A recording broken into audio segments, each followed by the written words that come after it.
بسم اللہ الرحمن الرحیم۔ اصلی راز: کسی بادشاہ نے رسول اکرم صلی اللہ علیہ وآلہ وسلم کی خدمت میں ایک طبیب بھیجا کہ ضرورت کے وقت آپ صلی اللہ علیہ وآلہ وسلم کی جماعت کا معاملہ کیا کرے۔ طبیب مدتوں مدینے میں حاضر رہا، مگر کسی شخص نے ایسے علاج کے لیے رجوع نہ کیا۔ حکیم نے یہ سلسلہ بیکاری دیکھ کر آخر ایک دن حضور اکرم صلی اللہ علیہ وآلہ وسلم کی خدمت میں عرض کی کہ حضور جانتے ہیں کہ خاکسار اتنی مدت سے صرف آپ صلی اللہ علیہ وآلہ وسلم کے جانثاروں کی خدمت کے لیے حاضر ہے، مگر اس عرصے میں میری طرف کسی نے بھی توجہ نہ کی۔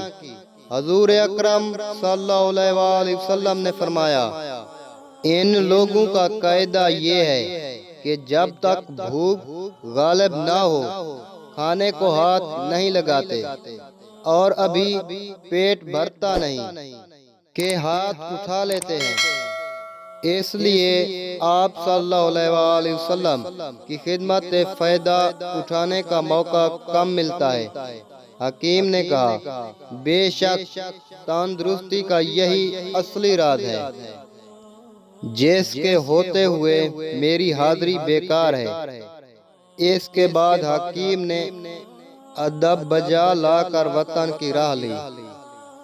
ایک اور واقعہ لکھتے ہیں حضرت شیخ سعدی رحمۃ اللہ علیہ کہ ایک بادشاہ نے اپنا بیٹا ایک معلم کے سپرد کیا اور کہا کہ اس کی ایسی تربیت کر جیسے اپنے حقیقی بیٹے کی کرتا ہے۔ معلم نے کئی برس نہایت تندہی سے اس کی تربیت کی، لیکن شہزادے پر کچھ اثر نہ ہوا اور وہ کورے کا کورا رہا۔ اس دوران معلم کے بیٹے پڑھ لکھ کر اعلیٰ درجے کے عالم و فاضل بن گئے۔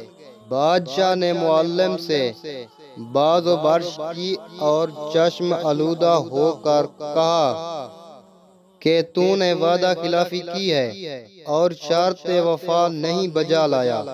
معلم نے عرض کی، جہاں پناہ، میں نے شہزادے اور اپنے فرزندوں کی تربیت یکساں طور پر کی ہے، لیکن اس کا کیا علاج کہ یہ انسان کی فطری صلاحیت جدا جدا ہے۔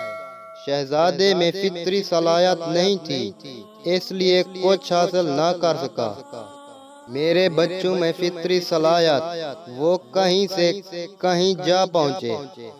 سونا چاندی پتھر سے نکلتا ہے، لیکن ہر پتھر سے سونا چاندی نہیں نکلتا۔